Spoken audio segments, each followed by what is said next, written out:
off, Steve. He's like, God Damn it.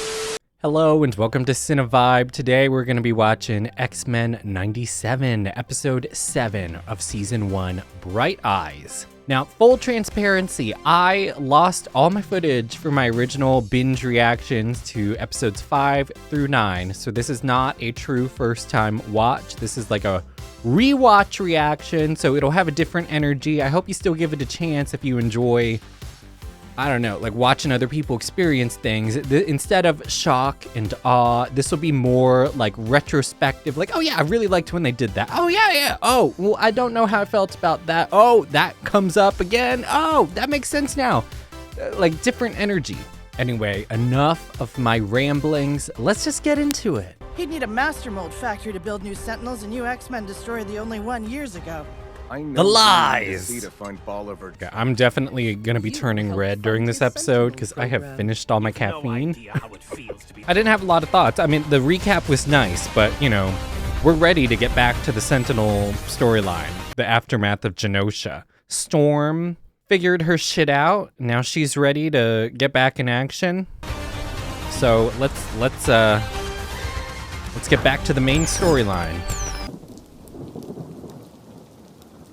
Yup.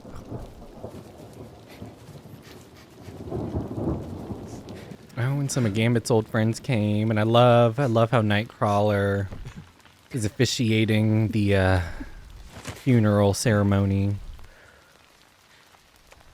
Oh, Roberto and Jubilee. To remind you that life, like the cards, is wild. How could Remy, so tuned to potential, fail to see how his sins had made him into a hero? Oh, I didn't notice the tear the first time. How could she not be here? He saved all of us. He saved her. He loved her. Grief's a lonely war. Rogue's gotta figure it out on her own. Logan, you were spared witnessing that which Rogue and I saw in Genosha. What she battles is not mere grief, and our dear Jubilee is wise to be afraid. See, I love that about Nightcrawler. He's like, you weren't there. You didn't see. You don't get it. You don't understand. Oh, look at her breaking the speed or the sound barrier. Oh, she is pissed. Rightfully so. I just love this whole sequence. It's so, like the destruction is Hulk level, for sure. Ah, okay, that move is just... the animators went a little crazy there for a second. The way that the pupil just constricted, the fury. Gentlemen, Thunderbolt Ross. Need I remind you that we're standing in the same place built to hold the Hulk? Our intruder is an unhinged mutant from the swamp. Yeah, talk about the underestimation. Boom. Thought your kind were the good guys. You killed those, Sugar. Now, you get me. Lenore Zan just brought it this whole season. We discussed why in the episode 5 end thoughts, but goddamn. And if scared voters see me helping your kind, sorry, son. Just, unfortunate optics. Optics, sir? Guess if Genosha had looked more The human, double entendres. focused on death tolls over polls. I'm playing politics here to ensure someone less kind to your cause doesn't end up in the office you're so quick to disrespect. Oh, fuck off, Kelly. Check the headlines, Mr. President. They're all about the virtue of patience. That's also so true, though. It feels like we don't send aid unless it's either politically popular or there's something to gain. In this situation, it's an unpopular issue, and there's no resources that can be harvested in return. So, of course, they're not going to send any help to Genosha. Right now, we have to be strong. For the team. For every mutant still out there who's watching these images. They need hope. It's what the professor would do.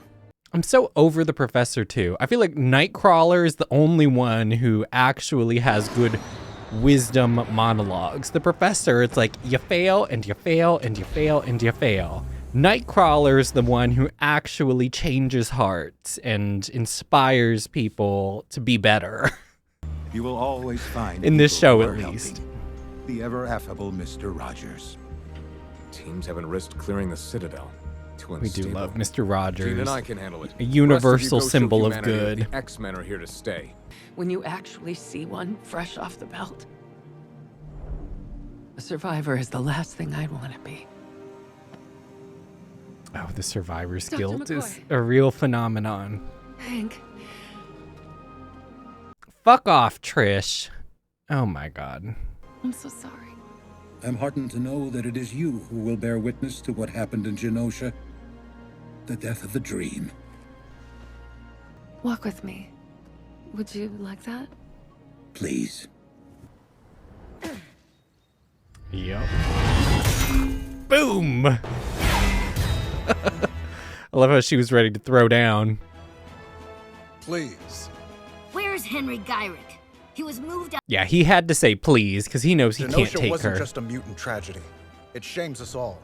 You know, Steve kind of pisses me off there. He's like, it's not just a mutant tragedy. It was all our tragedy.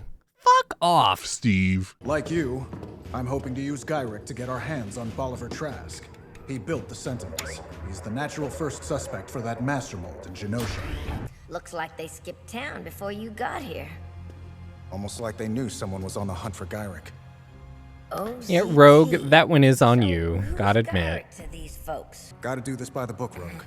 Right now, my hands are tied. You won't be needing this. Screw the book. Oh, you didn't. I do wish that there'd been like a little snow, like on the mountain to see it, but yeah, he's like, God damn it. Start bulking up, kid. Hopefully there's a tracker in it or something, but still, you know, he's gonna have to bike to the base and then actually climb that damn mountain. Just look at me like that. What if we'd been here, huh? What if you were here? The call she gets, not getting what the cops are saying, something about an attack, her son, mutants. Stop pressuring me, Jubes. Look what happens when we don't hide. Is it worth it, Jubilee? I just know I wouldn't want my parents finding out who I was on the 5 o'clock news. Don't want them burying a stranger. Will you come Oh with me? God, this is like very LGBTQ coded too. That actually hit me like with a little mini wave of emotion again. Oh, Callisto and Leech. Because that's probably, I don't know. Maybe all the people at Pulse were out, but just imagine like if one of them wasn't out and that's how their family found out post-massacre. Communication.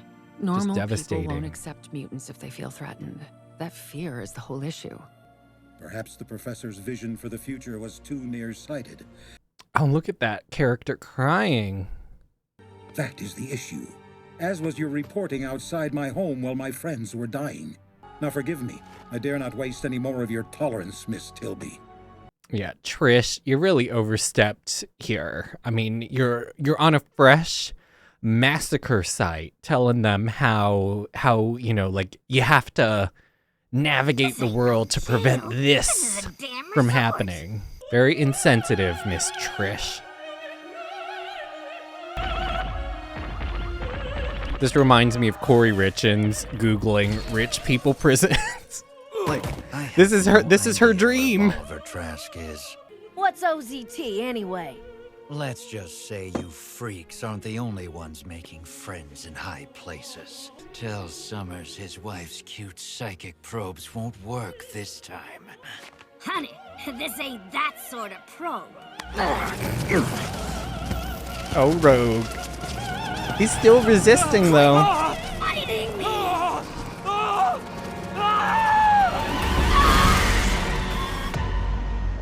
Foreshadowing.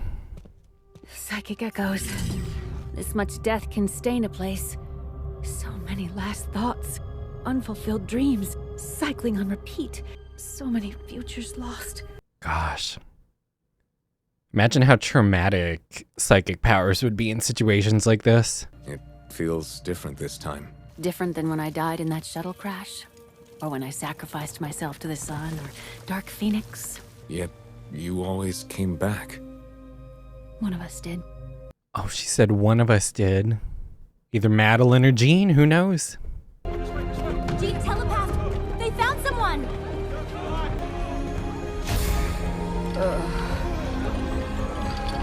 Oh, Emma, your latent mutation. Extraordinary. Diamond transmutation has never been one of Emma's abilities. Perhaps a dormant mutation triggered by duress? I've always done well. Under pressure. Been practicing that for days. Oh, but Scott, he was really hoping it would be Madeline. But even though the situation's so fucked up, it's like Jean still, she's made her peace with it and is supportive. He said nothing about Genosha. God, that really just, I do not envy that situation, but they're moving forward together. Promised to help me get my life back. He didn't say it'd be a mutant massacre. Come to the UN Peace Legion in Madripoor. I'll clear the building. Note this. The lobby vending machine is never out of diet. Come see the horrifying face of your future. Yeah, that clue wasn't quite Mission Impossible level, but, you know, it is what it is. You know, one thing that I never quite got is why did he suddenly have regret? We head to Madripoor. It's like he created that master mold for the purpose of mutant extermination. So why now is he like, oh my God, Genosha, what have I done? It's like... Thanks, Jimbo. Like, No one raised this I way don't, you know is what I'm saying. normal. You got this, okay?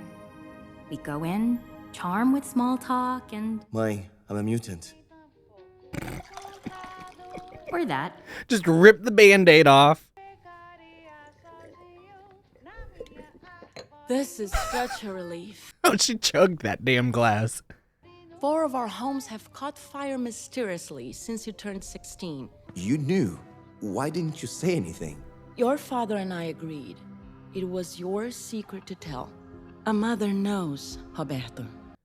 See, but don't be fooled. Don't be fooled by this bitch. Thank you for helping my son. I was afraid he'd be facing this all alone. Now the trick will be making sure we keep this all private. What do you mean, keep it private?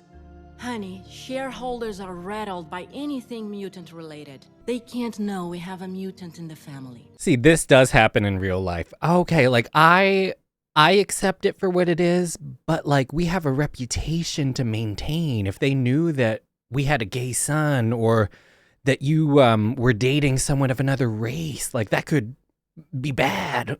Like, Well, shame, bit of a shame, headache, shame.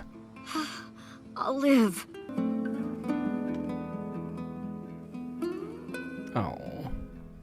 Remy. Except realistically, you know someone would snatch that gold ring up. Nothing is sacred anymore. You sure pulled the short straw in the adopted sister department, didn't you? Got the gal who goes bonkers over losing a boy. But she did not cause Gambit. I've or processed Magneto her to be love killed. with Magneto. She helped I accept them it live. now. Helped them live. See, and the setting of Dia de los Muertos, like, because that's a celebration of life rather than a mourning of death. Just, the setting even is just perfection. Oh, and the way that they all come together as a family. Even though the posing is a little strange. And Lenore just was like on a AAA level that day. You nearly ruined my surprise. God damn, this is vicious for a Disney show. And Theo James, even just from that first line, just such a sexy voice. All around, that is just a sexy ass man. Praise be, they're never out of diet.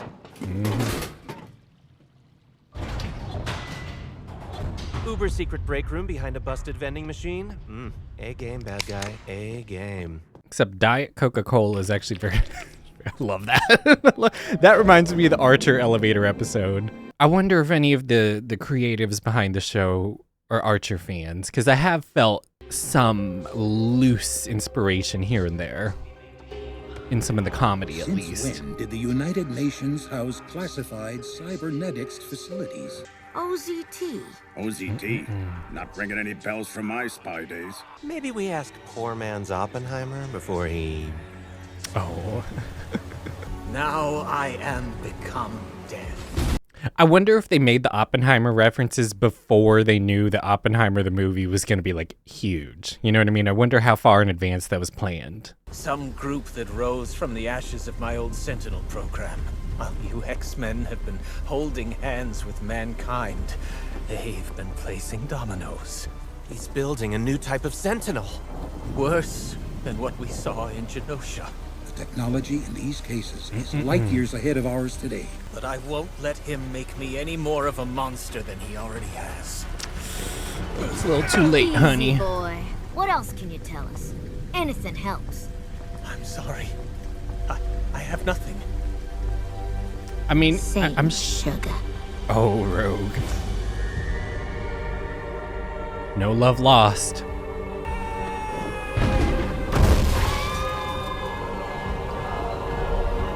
And God, the way that they handled the rage animations for Rogue. Is this who we are now? That maniac killed Remy and thousands of people on Genosha. That rotten piece of scum put a good Rogue. my man. This was just so crazy. Although we're gonna talk about it, because in a future reaction, or the next video, because there is a TV device that was used. Buffy used it too. We'll talk about it. But holy shit, what an introduction! Oh, oh, the sound design. All heaven. Trask has mutated into some sort of human sentinel. Roberto said that too at one point. What in the name of all heaven? Terminate mutants. See, and he was like, don't let them make me more of a monster. Too late, honey. Too late. Pete, you get the building. I'll get the debris. Okay, I kind of loved this part because it's like, he's talking about, you get the building, I'll get the debris. But Jean just did everything. You know what I mean? Like, Scott, what are you even talking about? Jean just got every last crumb. And I love that she threw half of a fucking building several kilometers. X-Men, take him down. Okay, more. Wouldn't have been my first choice, but still, love to see it. Also, Quicksilver's always so cute. Oh, he's got agility. God damn. Yes, Jean. No more fainting. Those days are long gone.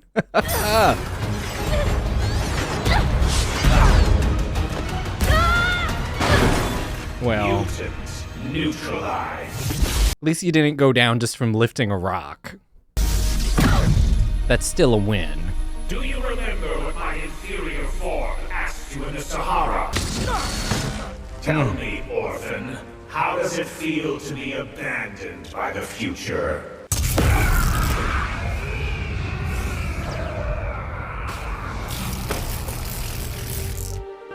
Oh, what an entrance.